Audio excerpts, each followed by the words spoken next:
Hey, Christians, let's look at some of Paul's writings. I know a lot of people have issues with Paul, whether he was teaching the law or not teaching the law. But that's not really the question you should be asking. The question you should be asking, well, let's just go to Romans chapter 8, verse 1. There is therefore now no condemnation to them which are in Yeshua Messiah, who walk not after the flesh, but after the Spirit. For the law of the Spirit of life in Yeshua Messiah has made me free from the law of sin and death. He's talking about two different laws. One is totally negative, the law of sin and death. Surely that's not what he wants. What he wants is the spirit of life in Yeshua Messiah. And all through Paul's writings, people get confused because Paul knew the Old Testament better than anyone. And he writes to Timothy in 2 Timothy 2, starting in verse 15, "Study to show thyself approved unto God, a workman that needs not be ashamed, rightly dividing the word of truth. But shun profane and vain babblings, for they will increase unto more ungodliness." So you need to understand that there are two different laws. Here's what Paul understood about Scripture. If you go to Isaiah chapter 28, starting in verse 9, "Whom shall he teach knowledge, and whom shall he make to understand doctrine? Them that are weaned from the milk and drawn from the breast." So they understand the Ten Commandments. "For precept must be upon precept, precept upon precept, line upon line, line upon line, here a little and there a little. For with stammering lips and another tongue will he speak to his people through the Spirit. To whom he said, This is the rest wherewith ye may cause the weary to rest, and this is the refreshing. Yet they would not hear." The refreshing of the Holy Covenant, the Ten Commandments. That's what the Messiah came to do. Then you have those that would not hear. Verse 13. "But the word of Jehovah was unto them precept upon precept, precept upon precept, line upon line, line upon line, here a little and there a little, that they might go and fall backward and be broken and snared and taken, because you are not obedient to the Ten Commandments, to what he spoke at Mount Horeb, at the rock at Horeb, where the life-giving water came forth. That is the Ten Commandments. Not what he gave them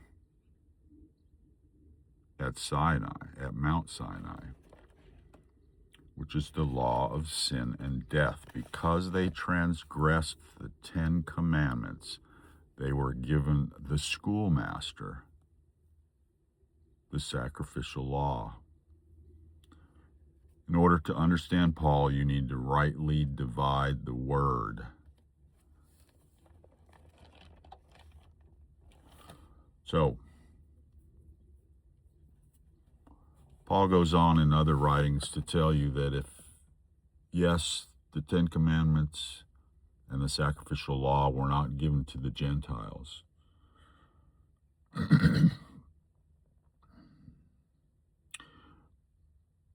but if you don't live by the Ten Commandments, if you don't walk in the Spirit, of life, then you automatically are under the sacrificial law. So even if you consider yourselves a Gentile, which is not a good thing, there's only 12 gates into the kingdom. They all have a name of a tribe of Israel. So you must be grafted into the commonwealth of Israel by keeping the covenants of promise, the Ten Commandments and the Rainbow Covenant. Do not put anything abominable in your vessels. Do not make your temple unclean and abominable by eating something that Jehovah did not intend you to eat. And then you must, because this is the law that the Messiah came to magnify. It's always been there, but instead they chose the sacrificial law. That is the royal law, the one that he came to magnify from James 2:8. Let me just read that for you, because you don't hear this in church. I've been there. I've done that.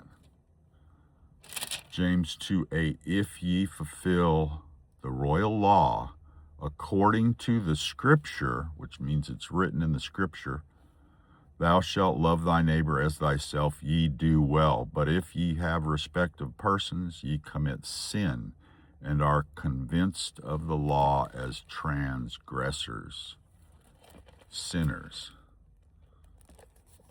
Where's that written in scripture about the royal law? Let's see. Love thy neighbor as thyself.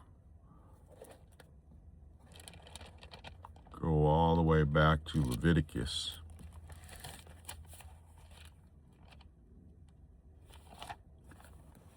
I'll start in Leviticus 19, starting in verse 15. Ye shall do no unrighteousness in judgment. Thou shalt not respect the person of the poor, nor honor the person of the mighty. Heard that before? But in righteousness shall thou judge thy neighbor. So you are supposed to judge your neighbor. You are your brother's keeper. Thou shalt not go up and down as a talebearer among thy people, neither shalt thou stand against the blood of thy neighbor. I am Jehovah. Thou shalt not hate thy brother in thine heart. Thou shalt in any wise rebuke thy neighbor, and not suffer sin upon him. Don't let him pass you by when he's breaking the Ten Commandments. Verse 18, thou shalt not avenge nor bear any grudge against the children of thy people, but thou shalt love thy neighbor as thyself. I am Jehovah.